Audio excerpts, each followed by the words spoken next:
Okay, I'm recording number 2, 3, and 4. Number 2, how are challenges of parenting as a black person different than those of parenting as a white person? First and foremost, parenting as a black person is most differently because we have to teach our children, and I do have notes because I did read this book, but I do know this. We have to teach our children about staying safe when it comes to police, like when the security in reality.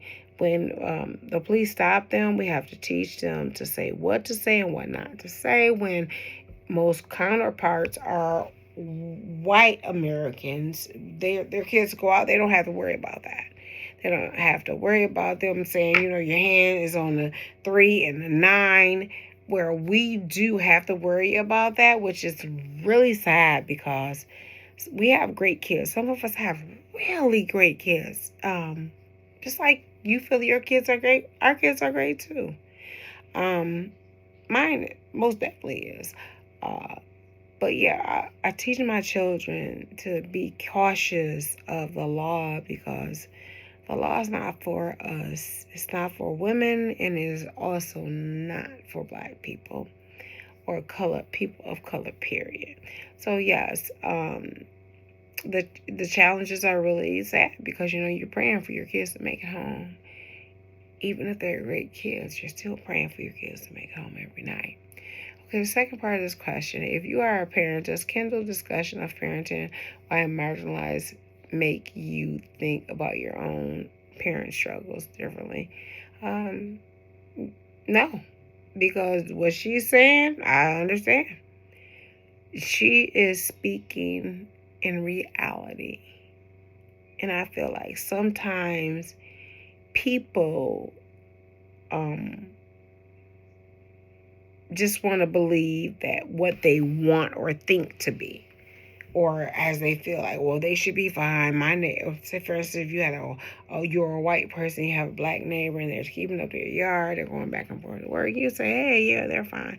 In reality, have you ever checked on them mentally to see where they are, what they're going through? They could be going through some really diverse things, but they're not equivalent of being checked on because that's just how it is. It's just horrible.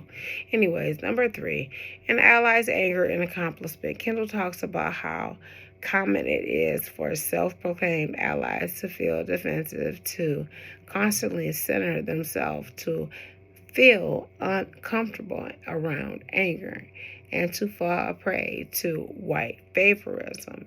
If you consider yourself an ally, do any of these common pitfalls resonate with you? First and foremost, what this is saying is that you can be an ally, but don't get angry, because if you get angry, you're bad. But if Caucasian people get angry, they're not bad. And I hate that about that because we're all equal.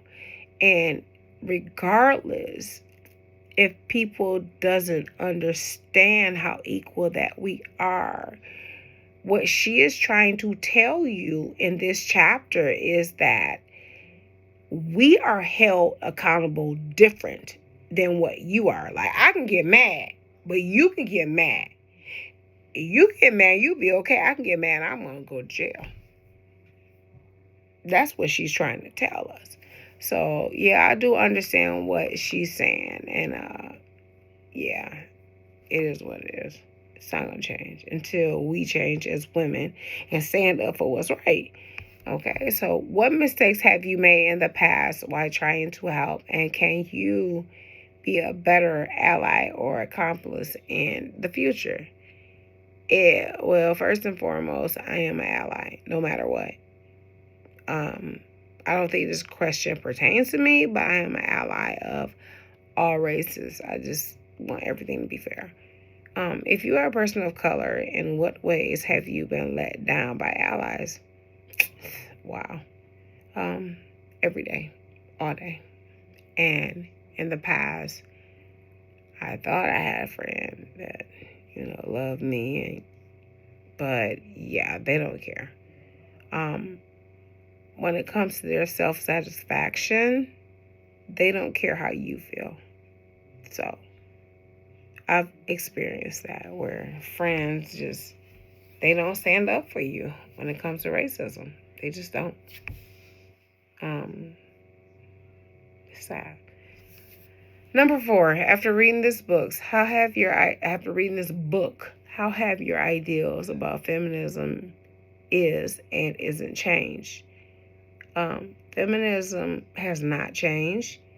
It's white feminism and it's black feminism.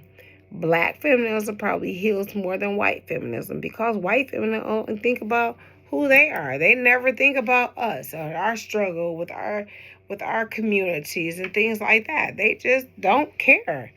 And it is what it is. I feel like they're more racist. I don't want to say racist, but I want to say they're most self-caring than caring about actually all women. So they are irrelevant in reality. What they're doing is completely irrelevant because black women actually really do care about everybody. That's who we are. We stand with our white women. We stand with our Latino women. We stand with all women when it comes to fairness. I think that sometimes we all need to have a self-check, regardless of what our jobs are and what we are doing. Have a self-check. Think about it. What are your reactions and responses to the book as a whole? Would you recommend this book to people in your life? Why or why not? Yes, of course, definitely I would recommend this book to like the majority of the women and even men that I talk to in my life, because I'll tell you right now, my husband could read this book. He would just benefit off of this, and he would be like, hey, I understand what you black women are saying now, but you could read this one. This book could be read by a lot of other men, non-black, and they would never think or care about what we say. This is what this all boils down to. Like, black women have no say-so. Nobody cares about what we say, but in reality, when it all boils down, we always go back to what the black women have said, and we still never complain about it. We never say, hey, we said that. This is what's going to happen. This is what we're going to do. We don't do that because we're not those type of people. We're nurturing people. We are people that care. I don't know. I just feel like this class right here and reading this book as overall, Mickey has just opened up doors for me to read more feminism books because I like this. And I'm thankful for reading this book.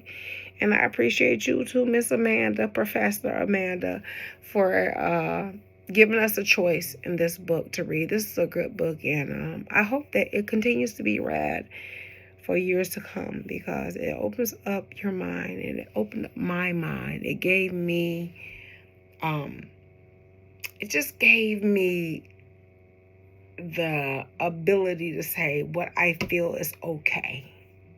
What I feel is okay. Even if you don't like it, I like it. And it gives me that ability. And, I don't have to care about what people say. I love this book. This book is awesome.